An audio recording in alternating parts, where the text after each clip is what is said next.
On the next episode of Painting and Travel, Roger and Sarah Bansemer visit the Hudson River Valley and join well-known artist James Gurney, creator of Dinotopia.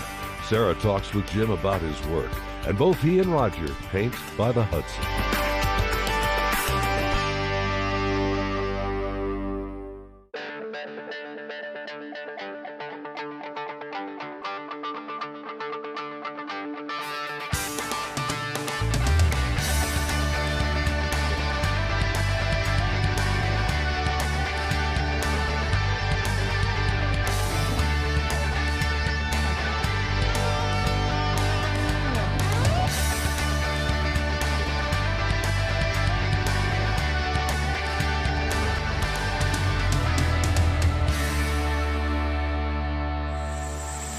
Hi, I'm Sarah Bansemer, and this is artist James Gurney.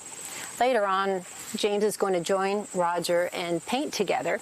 But right now, I just want to tell you where we are, which is in the beautiful Hudson Valley along the Hudson River in New York State. James has been an artist for decades and has produced a huge volume of work, which we'll take a closer look at later. But right now, I think you're going to go over and join Rog and get started on a painting. Looking forward to it. I've known Roger for many years, and I'm glad to meet you both and to have a chance to paint with Roger. Thank you. And I know you love this area. I do. My wife and I moved here nearly 30 years ago, partly because of its legacy as the Hudson River School painters, who were heroes of mine, Frederick Church and people like that. So it's a great opportunity to paint in some of the same places that some of the 19th century American painters painted. Is it inspiring then just to be walking some of the same paths and see some of the same sights? It is, because it's really one of the first American schools of painting was the Hudson River School, and it all happened right here. So we really have that great feeling of being in their footsteps. Well, that is special, and I look forward to seeing what scene you and Roger have chosen to paint.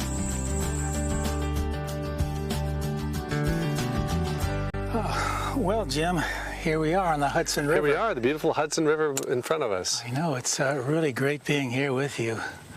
What a view, yes. It's just irresistible to paint, isn't it? I know. I'm using acrylics today, you're using oils. It's all the same thing. Let's get started. Okay, why not? Oh, you're using oils, right? I am, yes, actually, okay. Yeah. Yeah, oils and the old hog bristle brushes. Got started with acrylics a long time ago, and I've kind of stayed with that and use oils once in a while. Well, yeah, I started with acrylics and gouache, and I painted, really? Worked in the animation business, painting a whole film in acrylics. Wow. So I love working with those, too. One reason I like working in acrylics is because they dry so quickly, then I can put a glaze over them within a matter of a few minutes. Yes, that's a real advantage for working on location, and I've been taking up watercolor a lot too, just because it's so portable and dries quickly and you can take it anywhere. And if you're flying on airplanes a lot, the TSA has an easier time with watercolor than oil. When I look at this, to start with, for me, this is all about seeing some real big shapes first. Yeah, the trees and the grass and the far shore and the clouds, it makes it a lot of big masses. I think there's wonderful details too. In fact, while we were setting up, we saw a bald eagle, an immature bald eagle, fly through, and there's a group of them along the Hudson here that are nesting, and once in a while you'll see a mature bald eagle, which are quite rare. You generally start out with your darks first? I do. I draw in with a brush. I work out the big shapes thinly in an umber or burnt sienna, just to establish where everything's going to be. And that's easy to change if I need to redesign the picture midway. That's pretty much how I start out a painting too. And I notice you tone your board as well. And I like to tone my board with a nice warm sienna undertone. Yeah, that often helps set off the greens and the blue of the skies, you know. Let's talk about greens, because greens are such a difficult color to work with, especially here in the Northeast and even in Florida. Not so much out west, but I think more paintings are ruined with too much color than too little color, and green seems to be the hardest color to get a lot of good variations with. Yeah, and it's not just recently that's been an issue. Even going back to 1855, when Asher B. Durand wrote his famous essays called Letters on Landscape Painting, he addressed the question of green and how to make greens interesting by giving them variations, as you say. And a lot of painters were only painting fall scenes just so they can get those bright fall colors to get around the problem. The reason is that green can be a difficult color to look at, especially if it's too strong. I often mix, of course, complementary color with my greens, and I generally mix my own greens rather than having green out on my palette. Even though maybe most of the painting is green, I'll just use my blues and yellows to make a green. But I notice you have some, what's a viridian? Or I do, yeah, I do often have a viridian green with me, although sometimes I work in a more limited palette using just cadmium yellow light maybe and ultramarine blue, and then mix all the greens from those. I noticed you have talked about trying to match up exactly the values and color in your painting with the scene behind you. So if you were to hold the painting up, it would almost continue on with the landscape beside it. Tell me about that a little bit. Well, that isn't always possible. It depends on the lighting in the scene and the lighting on your painting. But I think in general, it helps to try to have the painting up near your field of vision, and to have, in this case, we have these umbrellas over us. And the purpose of those is to diffuse the sunlight, so we're not working under direct sunlight. Sometimes these blow over if the wind picks up too much. But the idea is that way you can look back and forth from the painting to the scene and try to even everything out. I find I can get more information visually by being outside here looking at things than I ever can working in the studio from a photograph. But working outside poses so many other difficulties that I often forfeit painting outside just for the comfort of working in the studio because of the weather, the light conditions change, and so on. I think that's true. I mean, you've got insects, and you've got the blazing sun. You've got rain sometimes, and we've painted in hailstorms. But the wind is often more challenging than anything. When it really picks up, it can blow your whole setup over. I don't mind curious passersby too much. It's fun actually talking to people as you're painting, but that does rattle a lot of painters, I think. That's really never bothered me too much. One of the great things that's happening in the art scene across America is a real interest in plein air painting and painting together in groups. Not just painting together, but the sketch jam movement, where people assemble in one spot and all sketch together in a pub or whatever.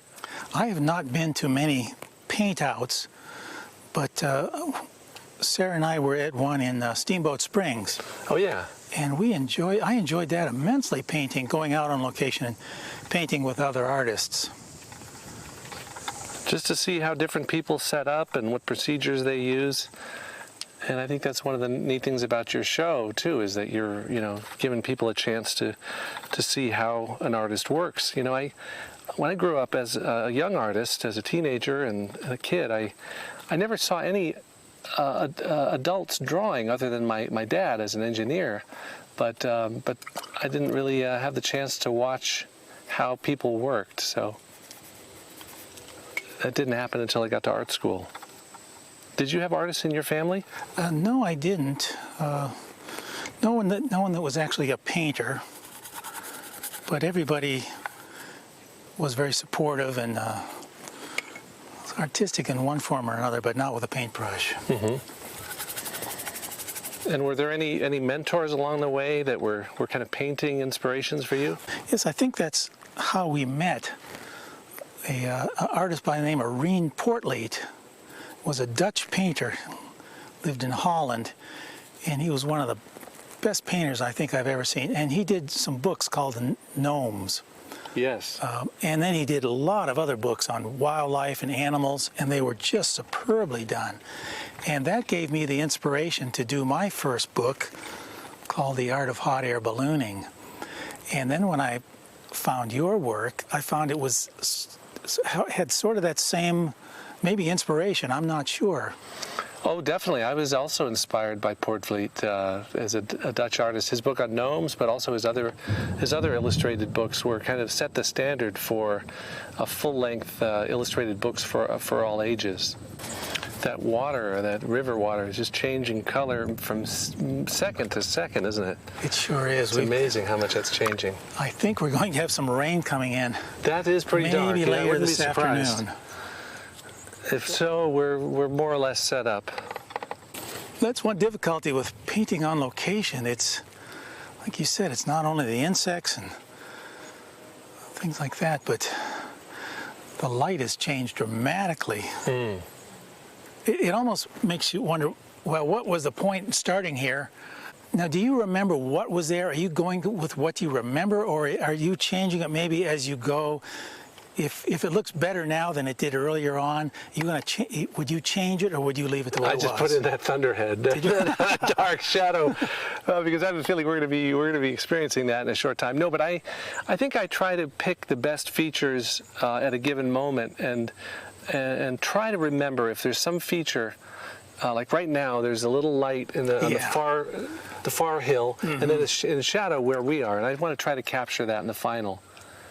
And in an on-the-spot painting, you can do that. I think you can just borrow whatever elements interest you from each part of the scene. So a painting is almost a compression of a whole afternoon's observation.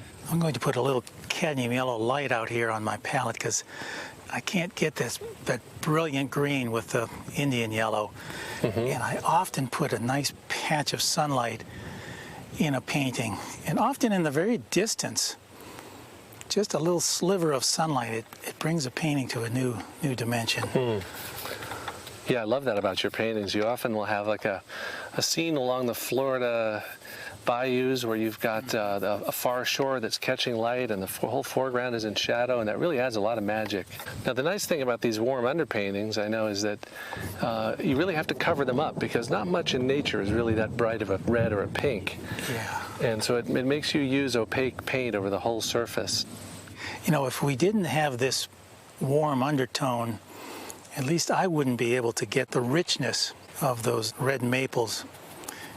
And even when I work on the grass here, I'm sure some of that warmth is going to show through.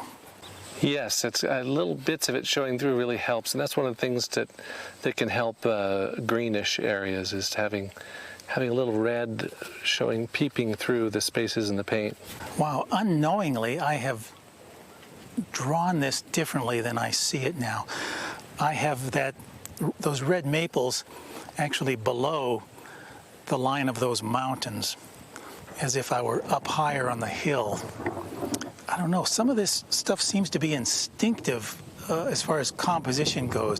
Wow, I hear some thunder off in the distance. It really makes you speed things up, doesn't it?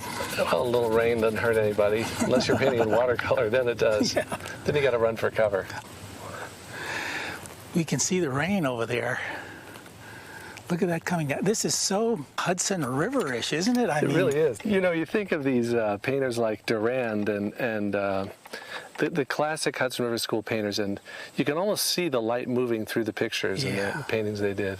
When we were at Frederick Church's house the other day, we didn't get an opportunity to go inside, but of course I know his paintings, and they're just so incredible. One of my favorite paintings of his is at the National Gallery of Art in Washington. Oh, yeah. Sunrise in the Tropics? I think that's it. Sunset or whatever. That's an incredible piece of art. Yeah. Now we're getting a little thunder. Well, this could get exciting, couldn't it? I often like to paint on an overcast or a cloudy day because the light is a little more stable for when you're painting from observation. You can do a 3 or 4 hour painting and it stays more or less the same. But I usually end up putting some patch of, even if there's no sunlight, I end up putting some bright patch of sunlight in the painting somewhere. I can't help myself. Oh, that's a good thing to do. It really brings a lot of flair to a picture. Your book, Color and Light, has been a real source of information and inspiration to me. I've read it a number of times, and you point out so many things about color that are easy to overlook, even out in the field when you're observing it? Well, a lot of the things in there are things that I've just learned and kind of gotten into my painting more recently, and doing the book and also the blog that it's based on, which is Gurney Journey, and we get a little thunder and lightning. Yeah. Lightning, oh, that's a good thought.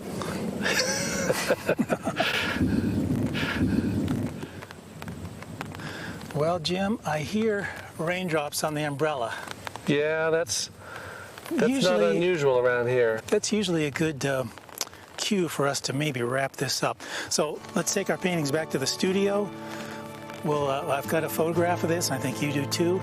And let's finish it there, and we'll compare work later on. Sounds great. Thank you, Roger. Been great being here with you, Jim.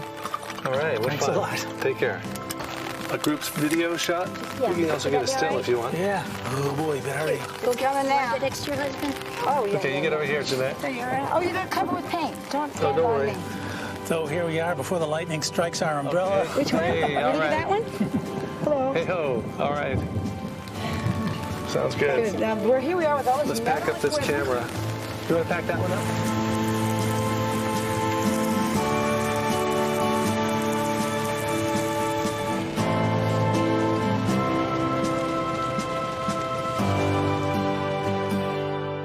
Since James is a dog lover, we've decided to hold our old dog here, Silver, while we chat.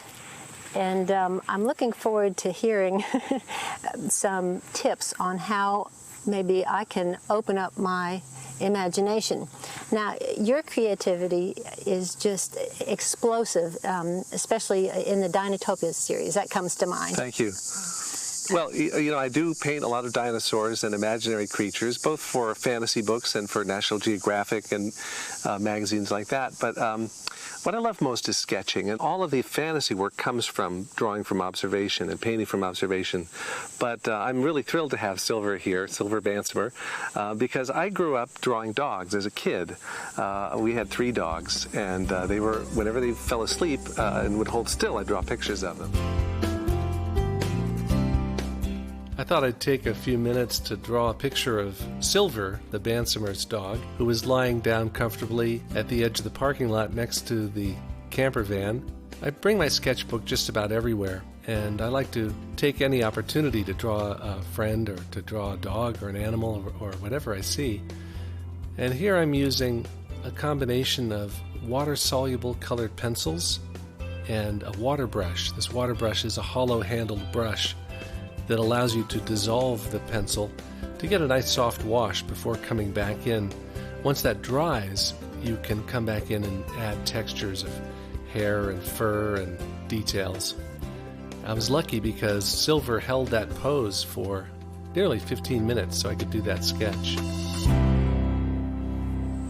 James, I noticed you studied anatomy extensively, and I think maybe your family had a mechanical background.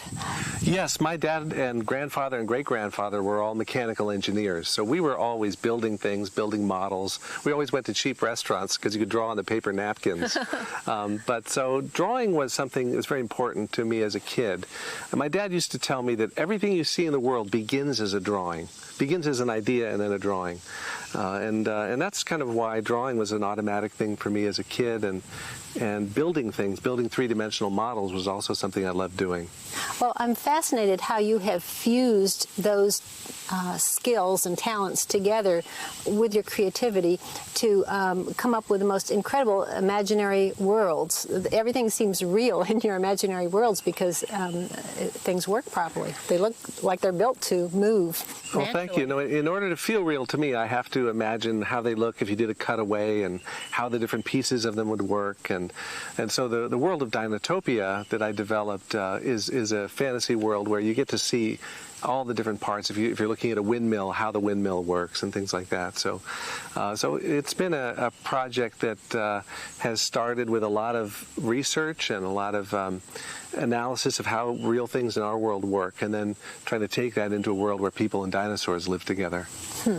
And what kind of a model would you make to help you create a scene that you would want to paint? Well, if you're dealing with something you can look at, like a dog or a building or a landscape, it's one thing just to look at that and try to record it in a painting, but how do you start with an imaginary idea and go from that to a realistic painting? That's why I build three-dimensional models, especially for dinosaurs, because if you want to see how a dinosaur looks from the front or from a different angle, you really have to be looking at a three-dimensional model or maquette.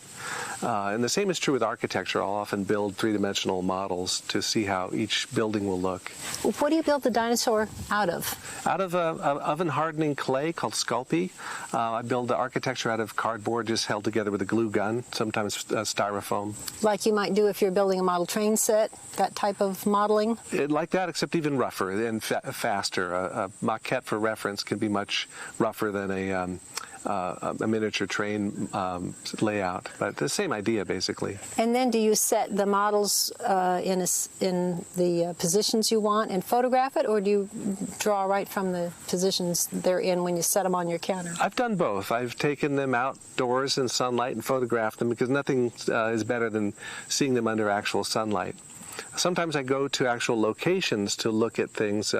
There's one place called Waterfall City that's based on Venice and Niagara Falls. So I went to both those places to do on-location paintings for reference.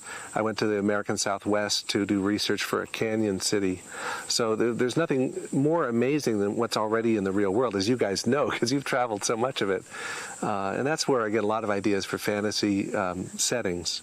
Do you ever notice any color scheme changes when you go to a different part of the country or a different part of the world? Does your palette change? Definitely. I mean, back east here where we are now, the challenge is how do you deal with all this green? The green's a tough color to work with in landscape painting. Out west in Arizona or Utah, where I've also painted, the color palette is completely different. The light is different because the air is drier.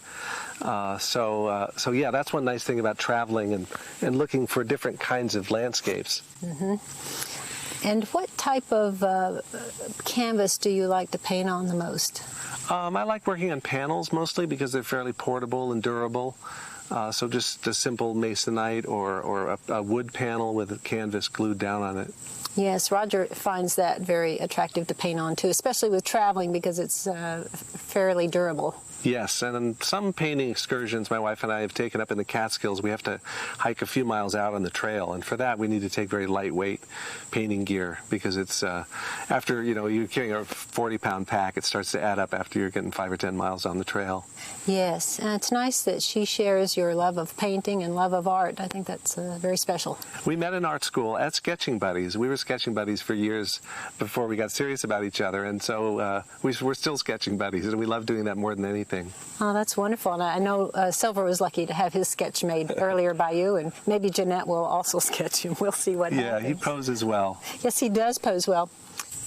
Roger got a couple of your books recently that he loved, and one of them was, let me see, Color and Light, the Guide for the Realist Painter. And it's really for a lot of kinds of painters, but the idea with this book was to deal with all the things that we deal with all the time as artists, why a sunset turns the colors it does, and why the light looks different when it shines through leaves, and dappled light, and rainbows and reflections. I mean, when I went to art school, we studied color, but that meant just painting color wheels and grayscales as flat swatches of color. Yes. And that's all very interesting, but it doesn't really help you to deal with atmosphere and light and how it interacts with different materials. So that's really what the book is about.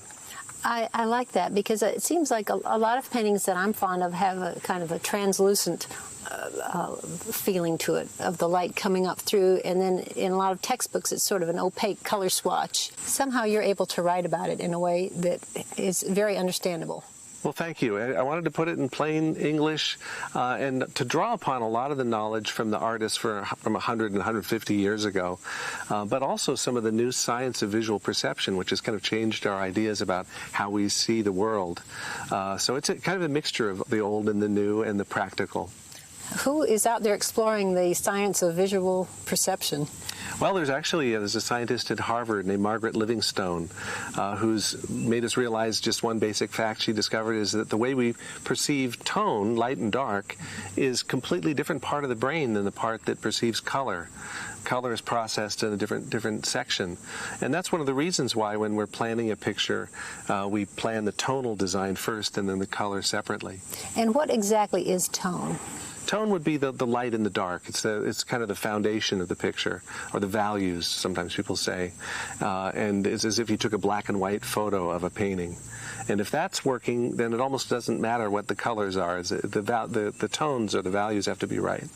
That's interesting. I know Roger started a painting the other day, and usually he does a fairly, he sketches it on the board before he starts. But this time, he was a little flustered, so he took the charcoal and he just said, you know, this whole shape's going to be dark, and that's going to be medium, and that's going to be light.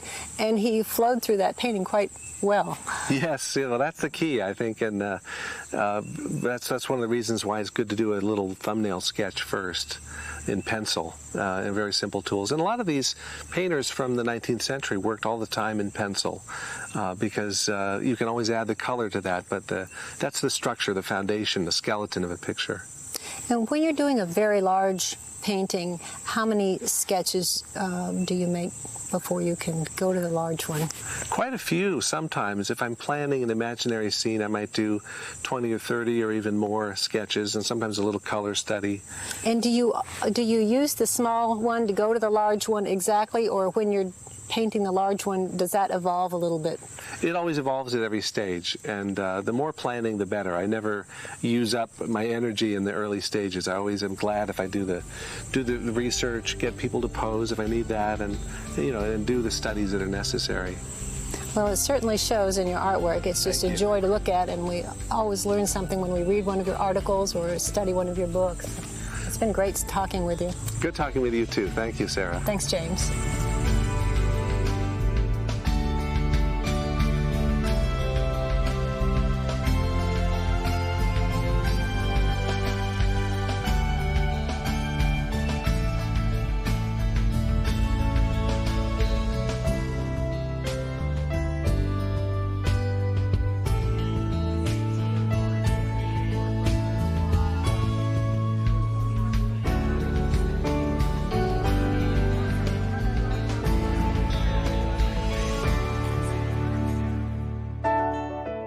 For more information about painting and travel with Roger and Sarah Bansemer, visit paintingandtravel.com.